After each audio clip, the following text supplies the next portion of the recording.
Hey guys, hey there, hey. I'm Bunny Mike Game You and SD Trinity. we are Girls Can't Geek. We're actually joined by guys who can't geek as well. We already know we all can. But why don't you introduce yourselves? Hi, I am Philly CHEESESTEAK. What's up? I'm Jab Too Easy. Woo! Every time I read his name, it makes me hungry. And I'm just like, man, I could go for it. I had one yesterday. Don't tell nobody. Oh, lucky. And Low-key, I need one of them bad boys too. Like we got this place called Philly Steaks and Lemonade, not too far from where I work at. My man in the kitchen, know he can cook a Philly, even though he not from Philly. Hey, but that's what makes Merica great, right? No matter where you're at, Merc. where you're from, you're gonna get something good, sometimes bad. Mm-hmm. But it's what makes us us, okay?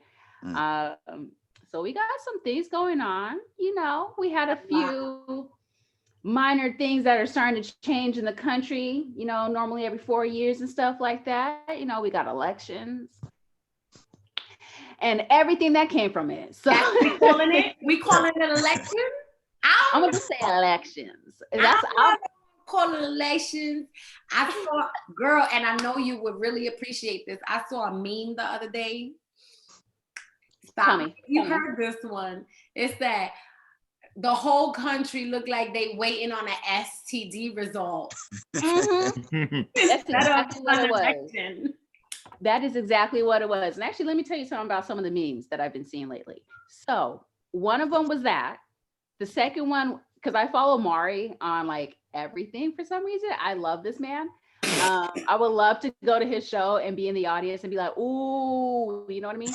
But he's all like, we out here waiting for the results of who our new father is going to be. And I was like, this is so true. Also, there was one that I just died. I would say just maybe like 2 or 3 of them that just completely killed me. One of them is, if you guys ever watched the movie Holes, where it has the little girl digging out in the middle of nowhere with her grandfather, whatever. And it's literally just Trump saying, but I don't want to leave the White House. And it's like, well, that's too damn bad. I completely lost it. Okay. I'm sitting here. And I mean, when I lost it, you guys, I'm over here like tears, like my side hurt, everything about it. Hilarious to me. And of course, the second one that had me just like, all right, I got to put my phone down and walk away. Is the fly that landed on Mike Pence's head showing up to the Biden's inaugural ball. And it's literally just, hold on, let me see if I can just show you guys the picture of it. But like, look, it's dressed up, ready to go, you guys. This fly has made headlines for weeks, okay? And just the memes that came out of that whole thing before all this, and the fact that it's still carrying on just makes it so much better to me, because we are in a very stressful time. It's a lot of anger, a lot of angst, you know, whatever it is. So for me, in any life situation, memes make things better for me. So seeing these types of memes, I'm like, all right, I got it. It helps me remove myself a little bit from, like I said, the stress. Yeah. But I'm sitting here just, and I mean, when I'm rolling, I'm rolling like it's a whole roller what else coaster. is to be expected? When you think about it, it's like the whole entire show, because we're gonna, you know, we've been calling this the Discord squad. We already know, like, this is like season finale of 2020, like, and they've suspended it. They've left us in suspense. We're hanging off the edge of the seats to who is the bachelor that's going to be chosen, who's the father and who's not the father, we all going to run off crying, talk about, no, my baby, you know, we all going to cry regardless. And I think I was saying this on Discord with you guys before. It's like, this should not come as a surprise to anybody. We've all been talking about this in the Discord. We all knew that after election day, shit was going to hit the fan.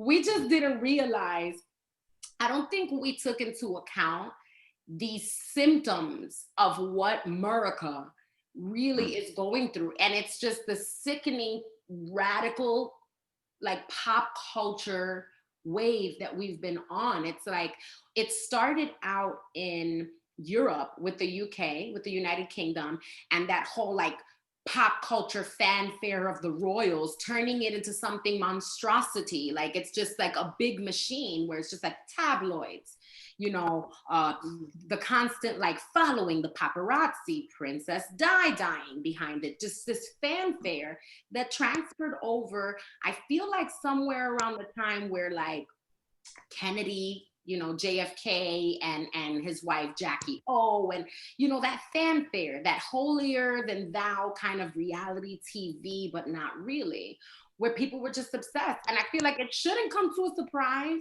that now in 2020 we have gotten to a place where our elections is pretty much like a Maury TV show or The Bachelor or a Flavor of Love, so to speak. You know, I was saying that. Yeah, you did, girl. I was saying that. I was like, this feels like a season finale of The Walking Dead. I'm like, yo, I can't wait to see what happens. And it's like, wait until next year. And you're like, oh. Okay. Next time on an episode of Merica. Right, Jabs?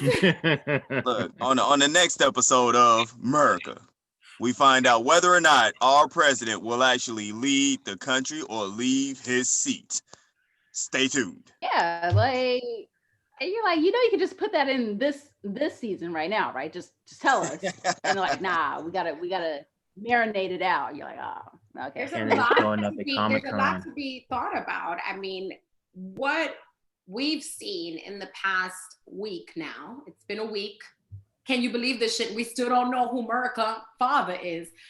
What's going on, Jab? Like, you need to school me because, you know, I've been dealing with, you know, abominations and D-Day and the rabbit hole and the mandatory vaccines and whatnot. I've been doing research on the other side of the spectrum. What the is going on? Mm-hmm. All right, so we got numbers. They've been following the race. I've been watching the live elections since they stopped at, I think it was 260, like when Biden had 260 and Trump had 214. Now Biden won. So it's official. You know what I'm saying? As far as like the electoral votes go, he got 290 to Trump's 214 or something like that. So it's official. You know, Biden is the baby daddy. He's gonna accept full responsibility for his children, you know, his American children. We have the House. I need some Death Wish coffee real quick. Go ahead. Like, if we would have voted the other way, we would have had a Death Wish show, you know. Shout out to that. Shout out to everybody who went out to vote. There was a couple places that actually won because of one vote. You know what I'm saying? That was one vote that actually got Biden. Yeah, that got Biden the city or the electoral college votes for that section. You see? About one vote, a single vote. Wow. So when people say that they vote don't matter, it actually does. Real important. That you give your opinion, your voice, and then fight for it. We have the House, and it is looking like the GOP is gonna have the Senate. It's real close. I think Republicans got 49, we got 48 seats in there. So, you know what I'm saying? I'm looking at the numbers at this point. I'm about tuned out. You know, they really trying to. I feel like they're trying to sensationalize this somewhat, just like you said with the memes and such. You know, there's somewhat of a sensationalization. If that's a word, it's a word today. Sensational. I love this usage of sensational for good. Right. Sensational. Anyway, so yeah, that's somewhat of a sensationalization of this whole process. Like you said, man, it's been turned into a TV show. Even when they stopped the votes or the electoral college votes, like the count at 260 on most sites, 260 to 214, it seemed like they was just drawing it out. Like for a whole day or two, they drew that out until finally you know, they started to announce that, oh, Biden and Kamala won. So, you know, we'll see what happens.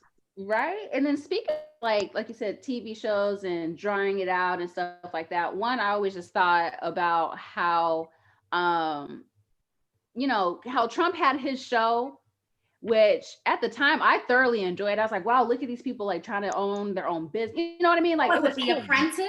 I think. Yes. Yeah. So I always watched it, and then seeing him like how he is right now, I'm like, he's really trying to run this like it's his TV show at this point. You know what I mean? He's like, okay, I need the ratings. I need my name still in people's mouths. I don't want to be forgotten, which is what he does best, is Twitter fingers and running his life like it's still his TV show. You know what I mean?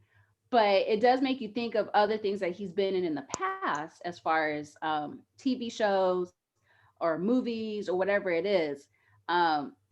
So who knows about what he's been in the past? Let me just speak on that real quick. Yeah. Well, first of all, I was a kid in the 80s and I was a teenager in the 90s, and so I was first exposed to Donald Trump. I think it was WrestleMania, and I was always kind of like, who is this guy? This guy who just seems to be popping up, who's always popping up here and there. He's always wearing that red tie and everything. I'm like, I think that Donald Trump is a character all of in itself. Mhm. Now everyone knows him a lot from Home Alone 2 and Fresh Prince episode, but he's been around for a long time, popping up here and there in your favorite TV shows. He was in The Little Rascals in 1994. He was Waldo's dad. He popped up in 2 Whoopi Goldberg movies as himself, Eddie and The Associate. He was in 4, Wow. uh, Celebrity, Zoolander, 2 Weeks Notice. He was in 2 weeks Sandra Bullock, notice. Sandra Bullock. Sandra 2 Bullock with Yeah. that European guy with the. In himself. He's been playing himself mostly. He's playing himself mostly as his Man. whole. He's still playing himself. Yeah. Yeah. Yeah. Okay. In terms of television, he's been in The Nanny, Suddenly Susan, The Drew Carey Show, Spin City, Sex in the City. He popped up on WrestleMania 23. He got stunned by Stone Cold Steve Austin. No, but you I'll remember always Stone love that. Cold came through, and Vince McMahon. Shout out to Vince and Shane, because they still keeping it popping. You remember Vince had a beef with him, Hard Body. And it was funny because I used to follow it too. The WWF turned into WWE, and that was just the WW. Yes. But I remember when it was WWF, remember him and Vince, low key, I feel like they was probably friends because they played perfect like adversaries. Yeah, they're both conservative. Cold did that, Vince was like low key, like didn't know whether to be happy with Stone Cold, because you know Steve Austin don't get along with Vince at all to this day. But I remember that episode. You was watching it too? Yeah, I'm a wrestling kid. I grew up in the Federation years. My dad took me and my cousin to see SummerSlam '89. That whole no holds barred Zeus, Macho Man versus Brutus the Barber Beefcake and Hulk Hogan. We went to the Beacon Theater and saw that closed circuit television. So yeah, that was a memorable night. So yeah, Donald Trump has been around for a very, very long time.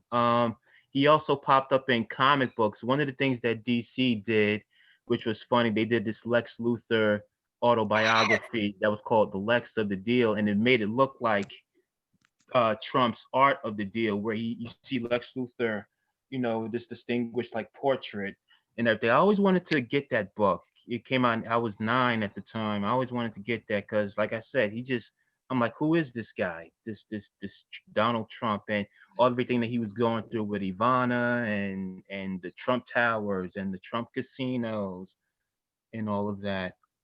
He popped up in documentaries like Fahrenheit. Wow. 9/11. He was in Fahrenheit?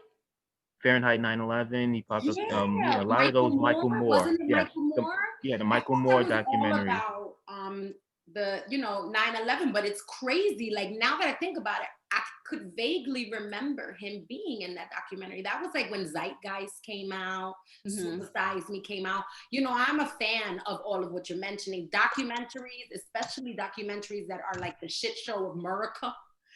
I really heavily fucks with that. Yeah. It's amazing. Didn't he was in Mad Magazine. I remember they had him on the Mad Magazine. But similarly to that vibe where there's parody and that fan art in the sense of like parody art, they also have had similar comic books to where they kind of make fun of Trump. I remember I mentioned this before to you guys. There was a comic book while I was working Comic Con one time, and it was hysterical. It was called The Unquotable Trump. Unquotable. And then there was also The Tremendous Trump, a man-child Kofefe. So it was, let me I remember when that happened too. Good Lord. Look, a man-child Kofefe. So we're all sharing. It was one of those things where people were taking selfies with selfie sticks in the comic book. So you can remember, this is like when the selfie stick was popping, when he first was talking so much shit about Hillary. We already know Hillary is the devil, but whatever. We've got many devils for every level. So there's just all this fanfare, and I'm at, you know, the Midtown Comics booth, like always, working for the coin. And I remember like stepping up and asking like, yo, can I buy one? They were sold out. Each and every fucking issue that they had was already paid for. They didn't have enough to sell to the crowd. What they were doing was letting people take a picture with the step and repeat, with that backdrop. And the artist would sign it and give it away. And I think the best part about all of it was just the general consensus in New York for New York Comic Con at the time was like, nobody wanted Trump to be the president. But at the same token, didn't nobody vote for nobody else really? Or at least the Electoral College didn't, right, Jab? Yeah, right. But one of the best things was I had a conversation with somebody, you know, about Trump in comic book culture. And I was like, yo, I haven't really seen anything outside of comic book culture with Trump on it. And they was like, yo, ma, but that ass, he's been in anime, he's been in manga. I'm like, wait, what? And they were like, nah, yeah, if you could check it out, you know, it would be a great read. He's actually been in a recent Death Note manga. Huh? Ryuk, and he encounters Ryuk in one of the most recent Death Note, because you know Death Note still goes on. Right. He is an accomplished actor. This dude is doing the most. He is doing the most. Not He's only a caricature. that, He's a if caricature. you can know, like Trump deadass has an anime, and they make memes about it. If you Google and stick to the side where he's like in the images, you'll be able to see like you Google Trump anime and go to the images, and you'll see he's literally the president of the United States in his own anime called Anime Trump. Anime Trump. Yeah. Anime Trump. Please tell me he gets to fight Godzilla. Please tell me he fights Godzilla. There's a Trumpzilla. Yes. Yes. Yes. Now, yes. You can get t-shirts, you can get posters, you can literally there's commercials in Japan with him as Anime Trump, but it's basically like it's the Donald Trump anime. Let me see if I can find the open. Okay, so this is my favorite part about it. Let me expand it for you guys. It looks like Naruto. It does. Trump Rob Poops. Torampu. Wow, this is my first time seeing this. Oh my gosh. Hold on, do you see the background? It's got the parties. Oh, they got it. Yo. Oh, they got Lincoln, SpongeBob. SpongeBob. Wow. Wait, the Russians, okay? The Russians. Yo. Oh, Putin. Yeah, Putin. Hillary and Bill. I am Yep. done. Kim Jong Il. Wow. I think I may have Okay. seen this. I feel like I've seen this, but I didn't like look into it to be like, oh, it's Trump. Right. Oh no, look at nope, I've never seen this. Emailing me, but How did you find this? Well, I mean, He's is it on like basically Cartoon Network, fighting- Adult Swim? He's fighting the Korean, like Kim Jong Il. Kim Jong, yup. He's fighting with the Naruto. I'm done. Yeah. He has his headband, okay? He's the Leaf Village. Yeah.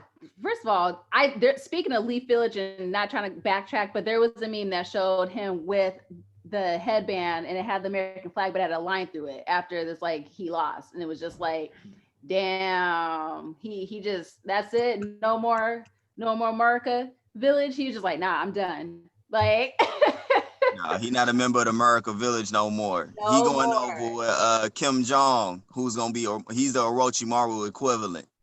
bruh, he gonna drop that headband like Sasuke did and was like, I'm out. Like, I'm done. I'm over this. Look. But is it so weird to you guys to see, like, you just listed off probably a fraction of the stuff, Philly, of things that he's been in over how many, like 3 decades, maybe longer. We just don't know because we weren't born at that time. You know what I mean? Like, that is crazy to think about to myself. Because like I said, he likes to insert himself where he can, when he can, and how he can, okay? It does not matter. Pussy. He over here just, you know what I mean? And it does not matter. It don't matter if you like it or not. He's going to be in there. And of course, at the time when you're younger, you're like, who is this guy? You know what I mean? Like you said, red tie, swooped over hair, and always just, you know what I mean? But Fake news. Fake news. Mhm. You know what I mean? Like, we know of him now, of course, as the president, but 45. back then you're just like, who is this guy? Why is he everywhere? Oh, he just has a lot of money. Okay, cool. I would say, and now this is where it gets a little meta. I'm gonna, Meta Bunny came to chill.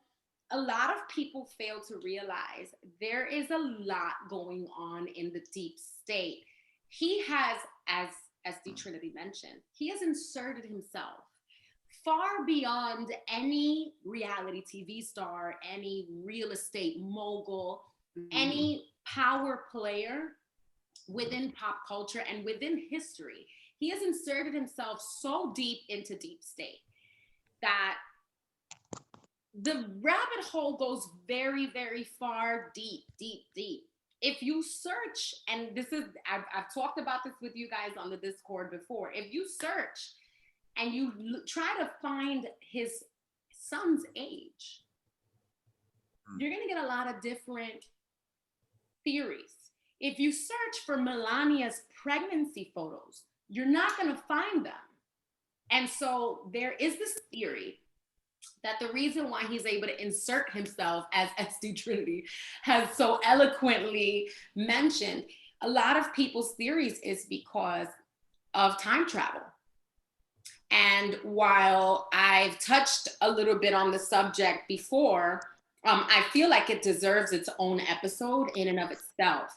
But if you were to search, as I've said to you guys before, Baron Trump with 2 R's, time travel, you will get a book from you will get a book from 1890, the exact year, hold on. 1890. 1893. So in 1893, this book called The Baron Trump Collection starts with travels and adventures of little Baron Trump. And now I want for you guys to see that not only is it uploaded and scanned, they also have photos of the actual hardcover. This book is not from our century. It is not from the century before. A century 0.5. So 127 years ago, there were books being published by Ingersoll, which I need you to know, Ingersoll Lockwood, this is where it gets deep. This is my favorite part, the part I really like. Ingersoll, if you're from a Caribbean island, you know that we say Ingersoll. And that is the manufacturer of the most widely purchased and accessible power generators. Why is this important? For you to generate power, you would have to have, as a manufacturer, a very broad and succinct understanding of engineering and quantum physics, okay? How to harness, retain, and emit potential kinetic and light energy. Are you following me?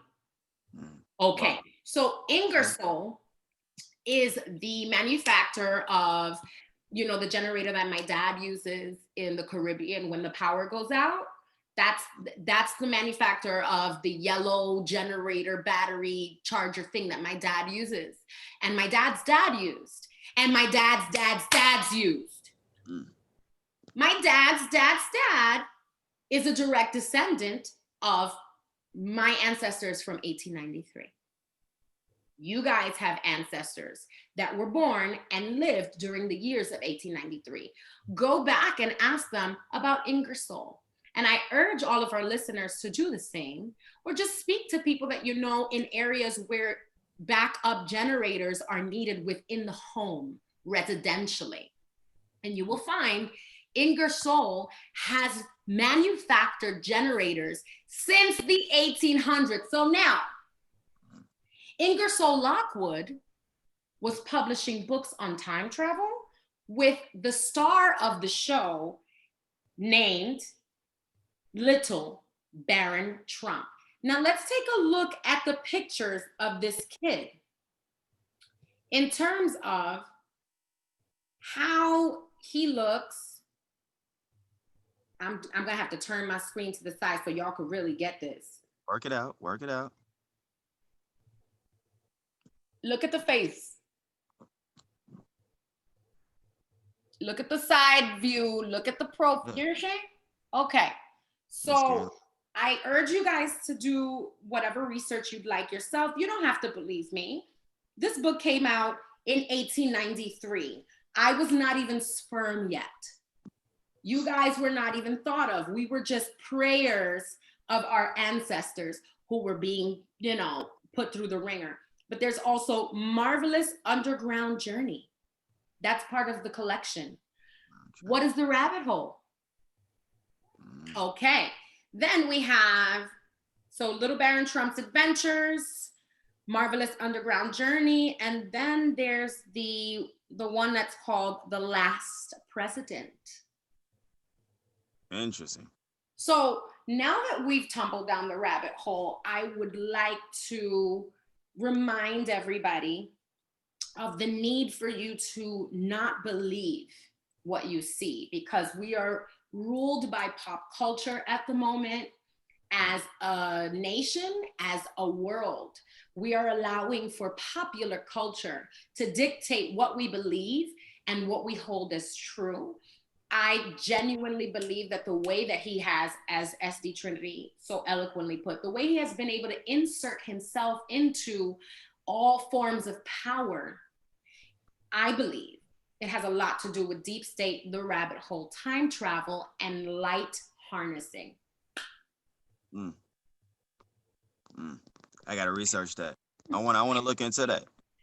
It's interesting because so it's funny that he was on The Simpsons, and I've heard the same theory proposed about The Simpsons, that the creator of The Simpsons was a time traveler, and that the reason he was so accurate in a lot of his predictions for the shows from The Simpsons was because of that. He was a time traveler. One of those episodes, or a couple of those episodes, had things from that happened in real life that Trump has done, such as the picture with him holding the orb, the glowing orb, with a few other foreign dignitaries or whatever the case, and then him going down the escalator and his actions during that travel down the escalator. I haven't dug into that too deeply because, let's be honest, I've been doing other stuff. But I definitely I don't know. I guess I'm into that esoteric knowledge. So, you know, you gave me something else to dig into, Bunny. I may dive in a rabbit hole and play around a little bit, and then probably, you know, hop out, clean myself off, and get back to living. Cause you know, it Yeah. gets deep. You can get lost. You can get lost in that rabbit hole. Oh, That's part. yeah. Well, So how do you feel? How do you feel about all of that? That this is interesting. I mean, you know, I'm gonna look. I'm gonna put on my tinfoil kufi and talk research this because I mean, wow, wow. I mean, if time travel is possible, I think it's interesting, but it's so very very dangerous, but especially for someone like Trump to have that kind of ability. I mean, mhm. wow.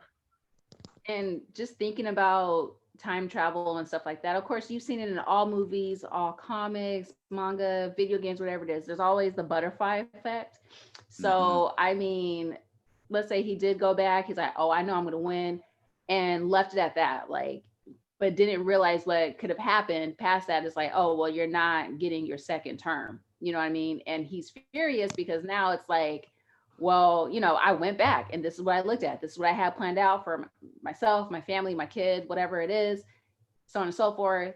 And now we're here. Now we're looking at Kamala and Biden, who, got their moving trucks, which is another meme that I saw too, out in front, ready to go. Penske. We're like, come on, let's do it. But like, as far as that goes, just with, like I said, Kamala and Biden, how are you guys? I mean, we don't have to get full detail into like complete personal opinions on it if you don't want to, but how do you feel comparing Biden to Trump? Just in general, I guess, for America, how America's going to look like now. I'm going to say personally right now, off the bat, I'm in Arizona, and since the announcements of the numbers, it has been so peaceful out here, you guys.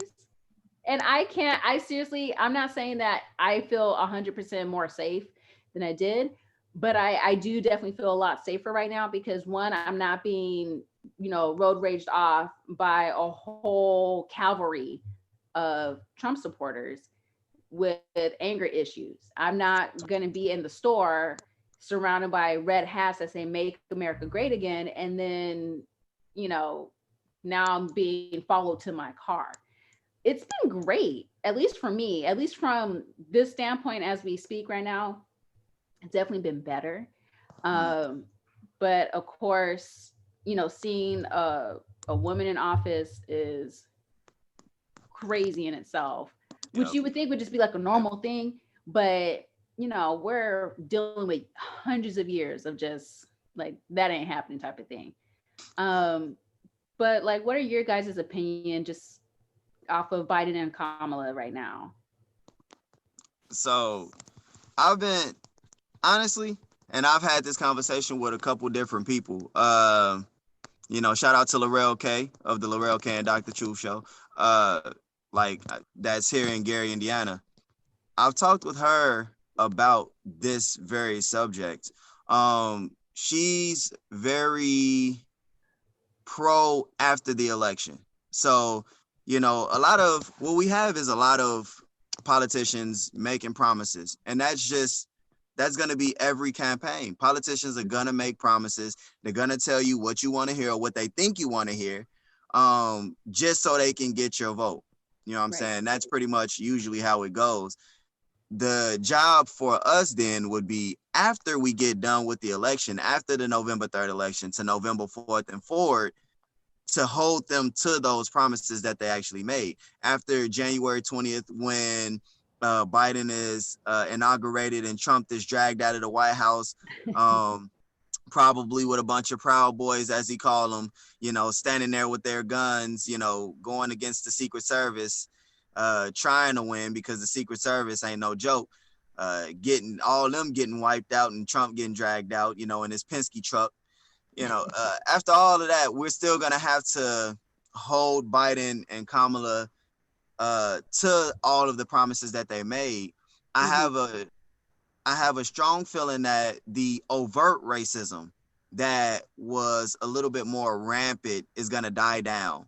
Not necessarily because it doesn't exist, because those MAGA hats will turn to more the camo hats. You know, they'll turn back to regular trucker hats, you know what I'm saying? But they're still going to be MAGA in spirit, you know what I'm saying? So it's going to go back to the underly overt racism, not the super racism that we was facing before, but the regular racism of old, right? We're going to go back to the, you know, those urban people over there instead of those niggers.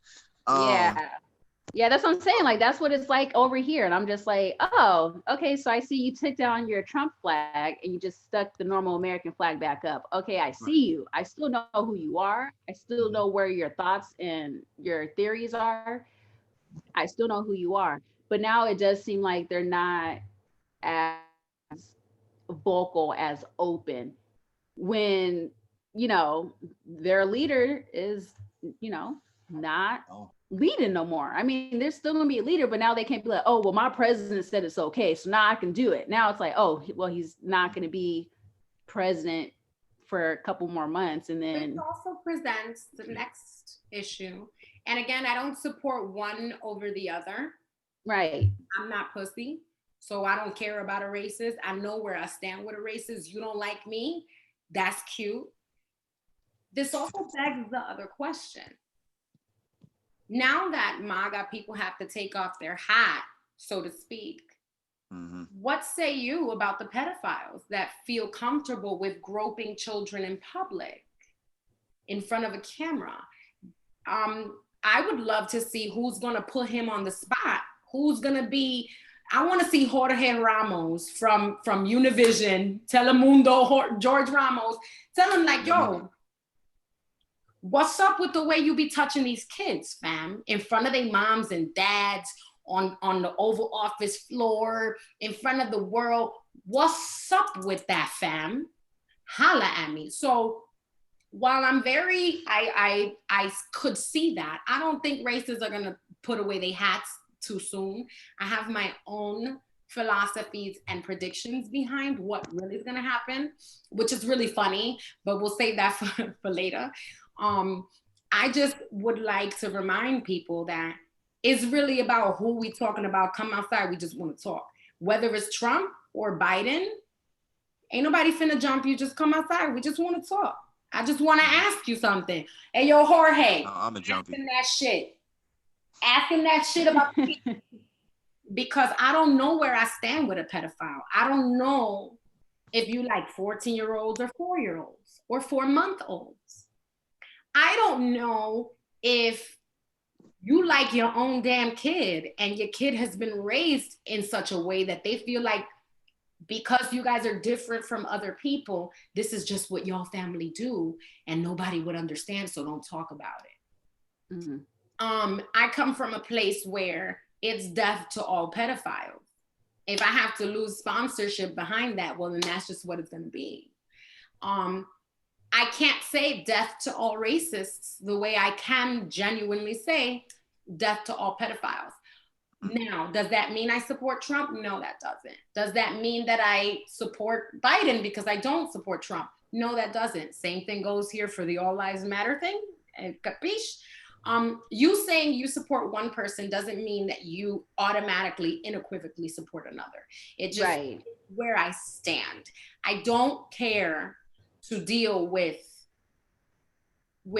a racist because I'm not pussy. If I gotta die for what I believe, then that's just what it's gonna be. I'm aligned with spirit. I would hope that everybody else would be as well. When it comes to a pedophile, we're dealing with people who I never know where they stand. They could be the coach on the basketball, football team. They could be the pediatrician. Just like a racist can be anybody, a KKK member can be anybody. But racists who are pedophiles, that's a whole different bag that I gotta be able to like combat. So really, Biden is a racist pedophile. who I predict, and I pray that I'm wrong, I predict, should he be genuinely inserted into office with Kamala, I see it turning into everybody's gonna have to be forced to be locked down in their home for a mandatory vaccination. And that vaccination will have nanotech. And with that nanotech, if you don't give up your kid when they say so, it's your problem. Because they will find a way to shut your kid off. Or different things of that nature. I can totally see this turning into, I'ma save the world. I'm Biden and I love kids so much. I want all your kids to be mandatory vaccinated. That's my prediction. I pray I'm wrong. Take it away, y'all. You gonna just drop the mic on that? Hold on, let me get a chance to recover. I gotta think for a little bit. Shit. Kids on camera, and somebody who can do that with because we talk about how he, Trump, when I say we talk about when Trump was like, stand back and stand down, stand by and stand down, things of that nature to the racist cronies of MAGA. We talk about that all the time. But Biden don't even gotta speak. Pedophiles everywhere is like, yeah, he can do it. We have the power. What? Pedophiles roll their R's that good? I don't know, but in my mind, pedophiles, they're predator. Well, it's like they're one and the same at that point, because Trump's the same thing. Like, Trump was out here with especially pageants, and they got 12, 13-year-old little girls in there, and he out here like, oh, if they're hot, I just have to kiss them, I have to touch them. Like, you're gross, man. Yeah. It's a whole different thing. We can go down that whole thing right now, but we're gonna save it because there's been too many accounts. It's just one side of a different coin at this point. You want to know what really comes to make a choice, like you're saying, because they both ain't shit, never gonna be shit. So help me God. It's the climate for me.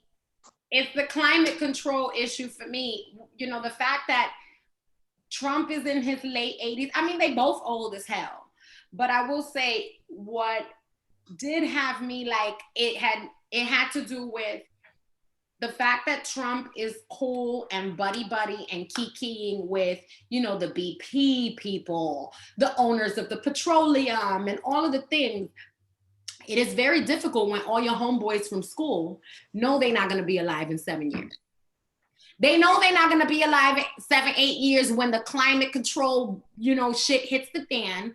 And so it's prompting them to kind of be like, well, you know what? And low key, they don't give a fuck about nobody. They be putting their family and their parents in a nursing home soon as they coughing a little bit. Oh, yes, grandpa, nursing home. We're going to get you all the fixings. We're going to do all of the things, And there's this culture in America, and I would like to say primarily Caucasian America, I said it, where you just put grandma and grandpa in a home and it don't matter. You don't get that money regardless, inheritance regardless of whatever type of jump shot that you got, head start that you got with the caucasity.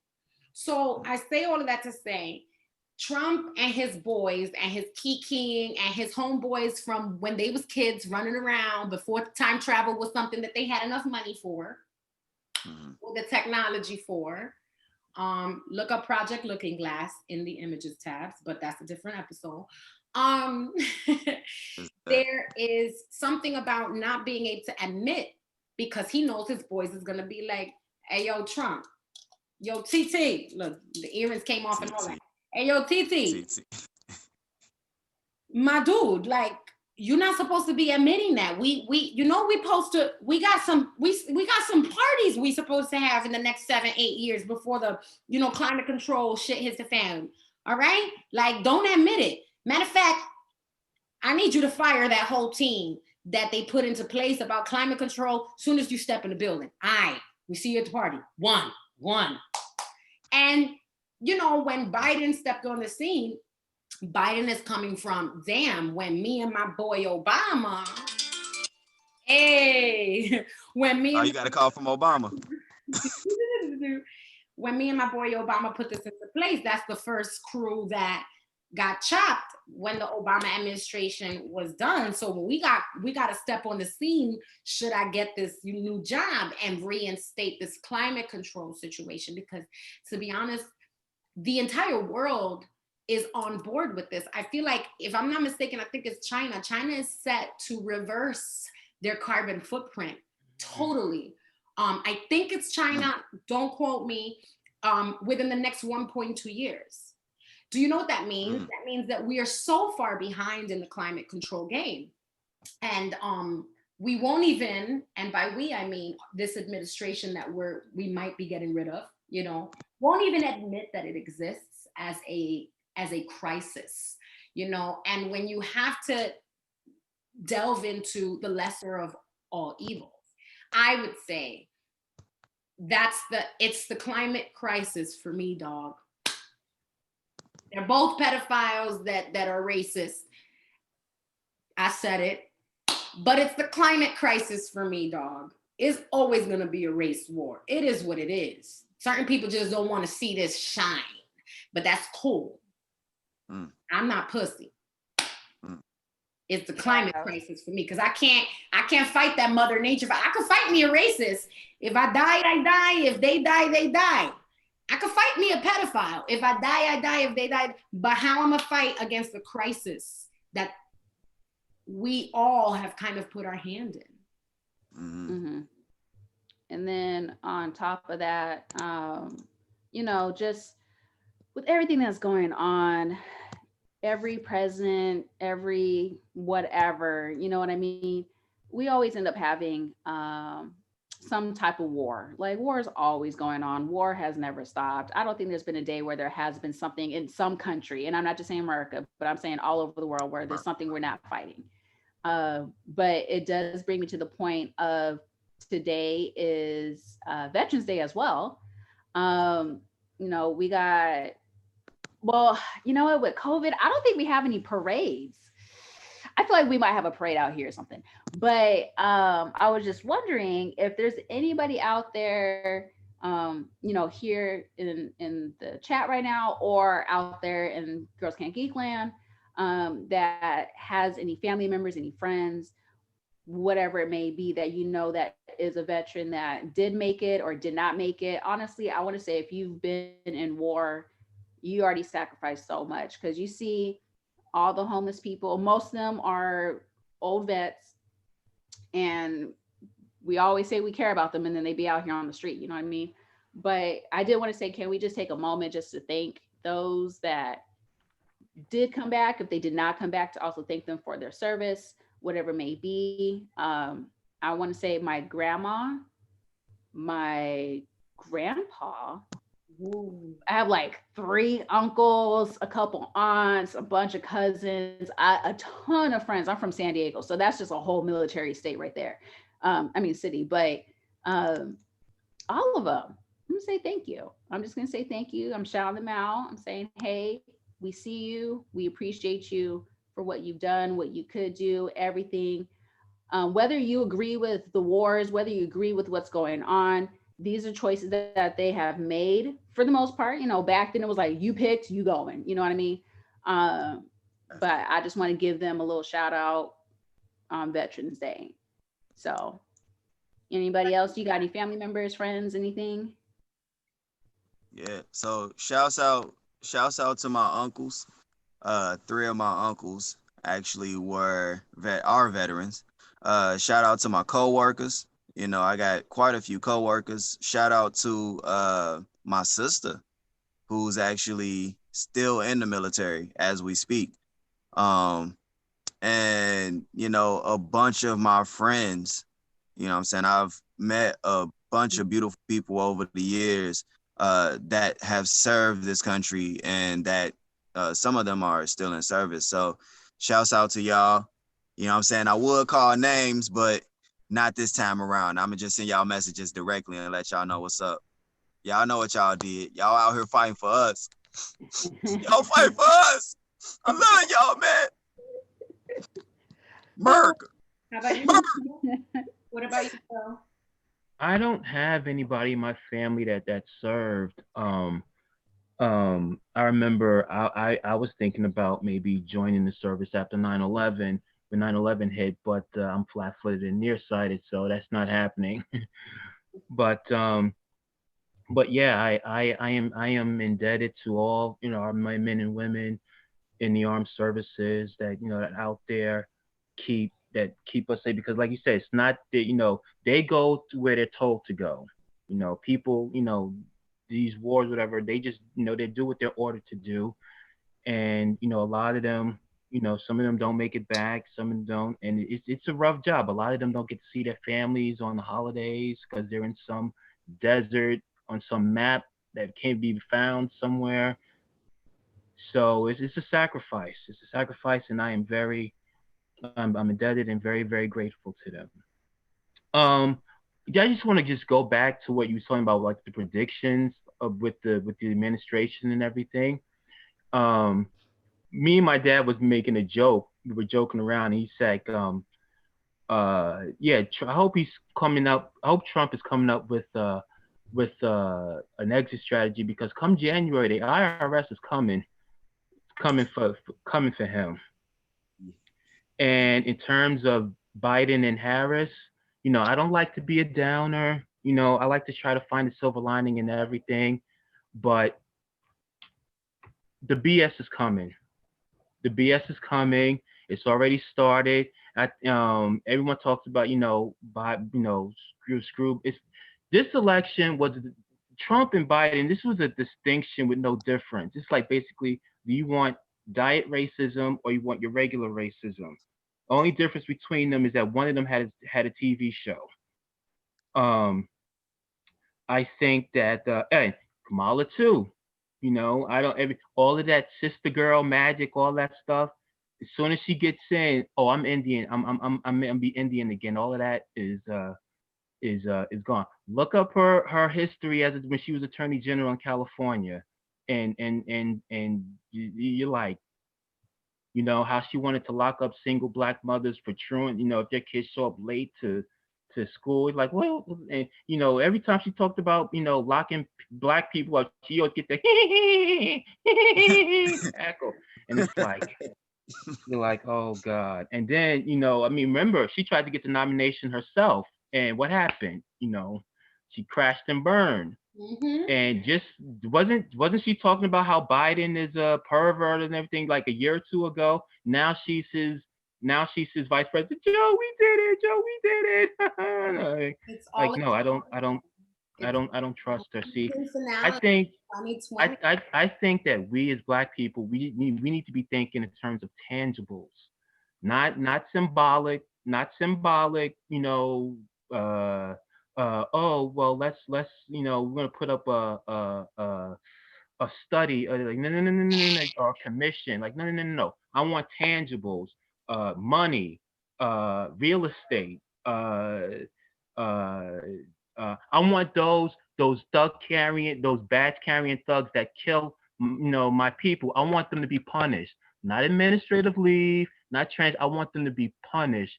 Everyone keeps trying to say like, well, I think there's gonna be a lot more hashtags on Twitter, and Biden and Harris gonna be like, well, I don't think we're gonna be, the Republican Congress and this and that, and it's I just saying that the BS is coming, but I think that we need to think in terms of tangible.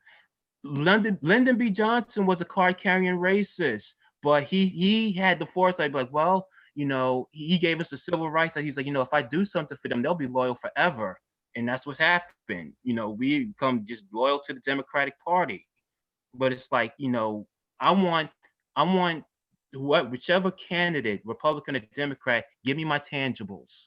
That's the name of the game. I want my tangibles. So I think with Kamala and Biden, the BS is coming. Get ready, just brace yourself for the year. I already saw an article about how um, they want to let like 500,000 Indians in. All of a sudden, see, they're trying to get a new base because a lot of us black people didn't come out for them this election cycle. So now it's like all you hear about all these Indians coming to like North Carolina. Mm. Oh, I think we lost. Uh-oh. We might have lost them, but it's Philly was speaking too much truth. true. They be like, nah. I think it's interesting to bring up because of the influx that we got after the World War II, when, you know, the Holocaust and things of that nature occurred. A lot of people think that the entire Nazi and SS was kaput. That's not the truth. The majority of them ended up in Argentina, Antarctica, and the US. We needed scientists, we needed smarties, you know, and America was dumbed down to the whole 2.5 kids, 2-car garage, white picket fence, women at home. So a lot of it was labor intensive. America was labor. So we didn't have enough scientists. And so we brought a lot of people over from Europe, mainly, you know, Holocaust scientists. And I feel like it's not the same thing that's happening now, but I'd like to say that following what was just mentioned by Phil. Phil said we have a lot of, you know, Indian, and by Indian, I mean from India, Hindi, you know, cultured individuals that are way ahead of the curve. Everybody knows between China and India, we have some of the best technology and science that this world has yet to see. A lot in other places as well, but namely those two in terms of any kind of bureaucratic, you know, immunity or diplomatic immunity or any type of those things where it's like, you know, diplomacy. So I would definitely mention that we are at a deficit in smarties like we've never seen before. Everybody wants to be an athlete or a rapper or a reality TV star or get a Birkin bag from a dude or, you know, get a Ferrari from your chick or whatever it was that, you know, Ari got for this guy. You know, no shade, but America is lacking in science, mathematics, and medicine, which, you know, it's very, what we are seeing is a lot of people applying holistic medicine, holistic and homeopathic science and mathematics in the sense of divine geometry and ancient mathematics, shit like that. We're seeing an influx of, because we have a mass ascension, we have a mass awakening. But what America needs is for people to be obsessed with pharmaceuticals and to be obsessed with being saved by someone else rather than ourselves. And so I can see why Phil is mentioning this massive introduction of people coming in from Asia, because India is in the continent of Asia. And by way of it being between India and China, the diplomacy will always choose India above China. We know about that. I mean, it's seen in our common current events. But to lend a little bit of energy to the conversation that you were having with your dad and the predictions, you know, my dad, as I've mentioned plenty of episodes, plenty of times, my dad is a United States Marine Corps veteran. My sister is a United States Army veteran. My cousin, Dennis, is a United States Navy seaman at the moment. And I've got other cousins as well that are veterans, but as it stands, I shout them out all the time. I just wanted to remind you guys, you know, the sacrifice that is made is beyond diplomacy. We're talking about not being able to have the type of relationship that Merica would have projected for me to have with my dad, although I love my father beyond the spoken word. I could tell that there have been issues within my relationship as his daughter that only exist because of the trauma that he has had to live through and suppress. I can see the strain on my relationship with my sister that only stem from traumas during, you know, a war that could have totally been, all wars that could have totally been avoided. I mean, we know 9/11 was an inside job, and yet I lost my sister for 10 years. And after 15 years, you know, she doesn't have her reparations, quote unquote. I don't have my I don't get my sister back. I get the remnants of what the US Army afforded me to get back from her. I don't get my dad back. I get what the United States Marine Corps allotted for him to come back with. I am not gonna get my cousin Dennis back. I'm gonna get what the US Navy allows for me to get back. And more recently, you know, I can't call it a failure of relationship, but the demise of my relationship with the, you know, infamous, notorious Agent F. I don't get Agent F prior to the PTSD, prior to the death, prior to the killing. I don't get him prior to the suppressing and compartmentalizing emotions. I don't get that.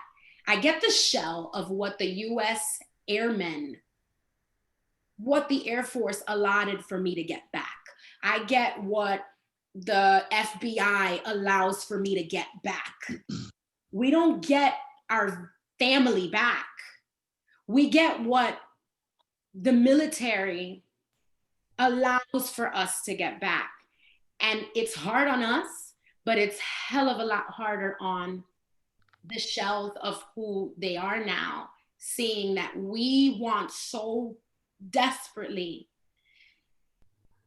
to fill a void, to do the impossible, and just to try our best to help to heal whatever the fuck it is they went through.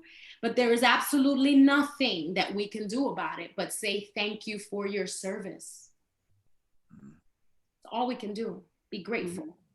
Yeah, that's what I was saying earlier is once they go in, there's no way they're coming back out the same way they came in. So they've already sacrificed so much, like you said, of who they are, who they were, and just what life they could have had if, you know, if they didn't go in or whatever. So we only, like you said, we're getting a shell of what they were, a percentage of anything. Some people come back maybe 80%, but they still got 20%. Something's up here ain't right no more. You know what I mean? So we're definitely thankful for them for taking that step. Whether it's following family tradition, because I know in my family it's just been, well, my great grandfather, my great, you know what I mean? It's just been a whole long line. Not to really go out of fact, but that actually just brought up something. Also to all the people that were slaves that were forced into just go fight for America, you know what I mean? Go fight, do whatever. And then they came back and they're like, we still don't count you as a person. And not slaves, but even just what, 60, 70 years, like something that's not even that far off ago. They go to war, come back, and they're like, yeah, we still don't want you drinking on our water fountains. Like, that does not make sense to me whatsoever. And even just some of the women that went in and then they came back and like, well, we still don't see you as equal. So to all of them too, whether we know your name or not, thank you guys as well. Because like I said, we probably wouldn't be here if it wasn't for most of them. So that's what we're going off of that. Whether you have family, whether you have friends or you don't, you know what I mean? You might even have a coworker, you don't even know, because they just don't talk about it. So that's where I'm at with Veterans Day. You know, if they're here. I was gonna say we can get into like a whole discussion about just the PTSD and things that all of these veterans go through. You know what I'm saying? Just them being trained to kill, you know what I'm saying? And removing that hesitation to kill someone. Like that in and of itself, without anything else, that in and of itself will damage a person or will cause a person to, you know, slightly change in probably a more negative manner, because now you're trained like a switch, almost like an on-off switch. Whenever something happens, it's time to kill. Like I've heard people talk about getting out of the service and saying that it's hard to come back into civilian life because of the training and stuff that they had to go through, because they're trained to see people or certain things as threats. Like, for example, someone that I've talked to, and I keep it general, but someone that I've talked to actually was afraid of dogs because of the service. They were in the service. They came back after boot camp, and we were talking, and the dog that she grew up with, like, she was afraid of that dog, and we grew up with the dog. You know what I'm saying? She was afraid of the dog because of the training. There was another friend that I talked to who said it's extremely hard for me to even, you know, work or live with people because I'm so used to discipline and order and hierarchy. When there's any change in that, then I get angry, because it's like, dude, if I tell you to do something, do it. It's as simple as that, you know, as far as ranking and stuff like that goes. Yet another friend who was extremely he was extremely playful. He would joke and everything like that before service. After coming back, the dude wouldn't smile. I mean, he went from a smiling, joking, loving person to damn near a mute, like mean face all the time, straight. I mean, something's happened. I don't know what, but something happened, and it just took all of his joy. So now he drinks and stuff like that. You know, we can, and I don't want to take up, you know, all the time talking about this, but I mean, it's important, right? We have to really understand like what these veterans are going through, you know what I'm saying? And then to pair that with the fact that when they get home, we're not treating them like royalty. Like, we're not treating them like kings and queens coming out of battle. You know what I'm saying? Like the army coming out of some grand battle or something like that, which pretty much most of them are. Yeah, man, it's definitely a problem. So Veterans Day should be in some way, shape, or form given to veterans in a way that's more than just, okay, thank you for your service. It's like as a country, not just you or I, as a country, we should be doing something for these veterans, man, because they're literally, quite literally, giving up their lives. You know what I'm saying? Even if you don't necessarily go to war, even being regimented to that great degree sometimes feels like prison, you know, because I hear some similar things coming from a prisoner as I hear coming from someone who's been in the army. You know what I'm saying? Where you have that regimented lifestyle, and it's hard to deal with anything outside of that.